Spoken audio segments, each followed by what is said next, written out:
Hello and welcome to the client sales database demonstrational video. This will be the product that you'll purchase. Should you purchase this, this will be the spreadsheet that you receive. You can read the instructions, but I'm just going to go through and explain what's going on. There's a link to this video if you forget what you're doing. First of all, your company name and your individual's name should already be in here, because when you place the order, you've given us these details and we'll fill those details in for you. Obviously, each spreadsheet is licensed to one user. That user can use it on as many devices as they like, obviously, but it is registered to that one user within one company.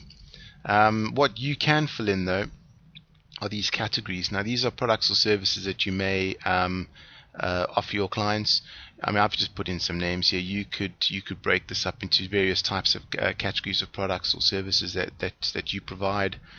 You can put in whatever you want there. Actually, you can change all of these. You can also put in the default contact period. Now what this is obviously, as you're selling these products, you want to keep track of what you're selling to whom. You also want to have a breakdown of the different categories, which it'll give you later on. But what this also does is shows you who you need to follow up with. So for argument's sake, if you say, well, if a client hasn't purchased something from me for 6 months or a year or whatever the case may be, you can put in an amount there.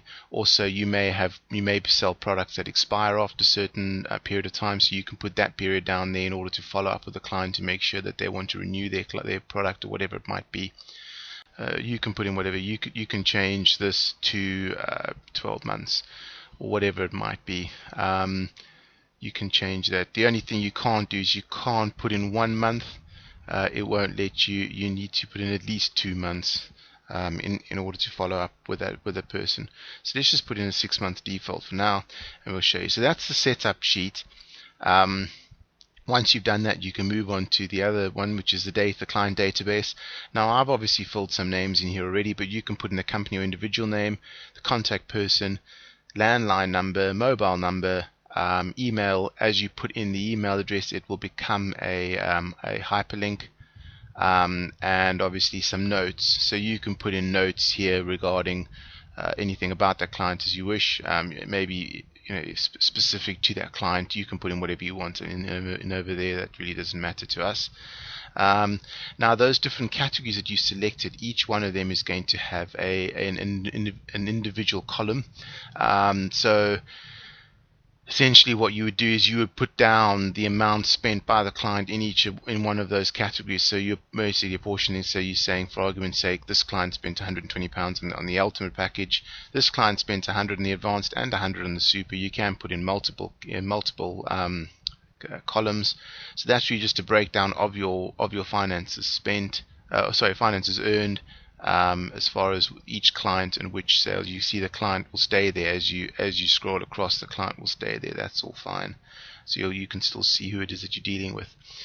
Now this is the other important part over here, is the last contact or sale date. So if you make a sale, or whether you've contacted them, the last date that you've actually spoken to them, you put that date in here, and then this will be the next contact date. So as you click on there and you click on the drop down, it'll present you with the date 6 months after that, because that was the default that we selected. It won't fall on a Saturday or a Sunday. It will only fall on a weekday. Anything on a Saturday will move to a Friday, and the Sunday will move to the Monday. So that's there it is over there. That 19th would have obviously been on a Sunday, so when you select a year later, it goes onto the Monday. 6 months later will go on to the Monday. Now these will change color depending on, obviously the red one's been overdue.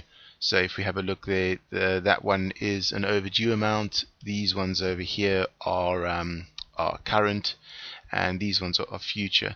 So you can sort by any of these columns, and you can actually sort by obviously names, or who, if you want to see who the advanced price users are, you can sort by that column, or if you want to see next contact, sort by this one, or even last contact to see what you've done.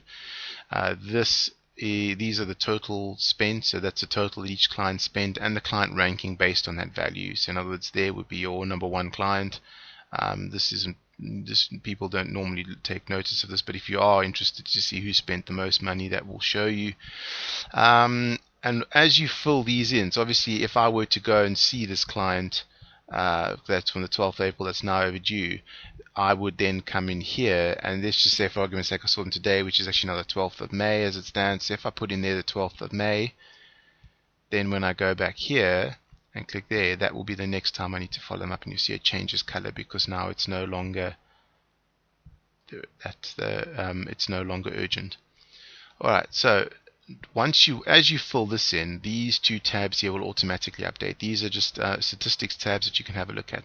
The first one is the sales statistics, so you can see your different categories, a breakdown of what value of each of them hold. How many the total count is basically how many people you have that have purchased that product, percentage of the total, percentage of the count, and the rank. So you can see at the moment that one is probably the intermediate one is the most popular as far as total of sales and as far as total of count, and that one gets ranked number 1. Scroll down a little bit, those are just graphs to represent that. So that's for the total amount, total count, total percentage, and percentage of count. So those are just graphs to represent what you're seeing up there. The next sheet is the follow-up schedule.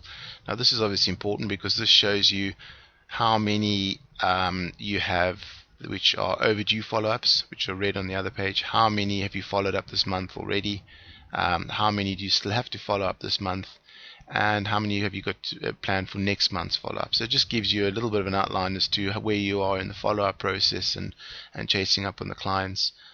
Because obviously these are things that we tend to forget. We tend to get busy with what we're doing and we forget to follow up with the client. So this will just give you a reminder as to who you need to follow up with and what the situation is there. So yeah, I'm sure you'll see this is quite a simple tool. As far as some of the ones we've created are a lot more advanced than this one. This is a fairly simple one, but I'm sure you can see how it would help you to get yourself organized as far as tracking your sales and monitoring what category they're in, and as far as following up with clients is concerned. So yeah, if you're interested in this, please do purchase the product. You can get that from our store, spreadsheetsolutions.pw/store, and take a look at the other products that we've got there as well. Thank you very much. Goodbye.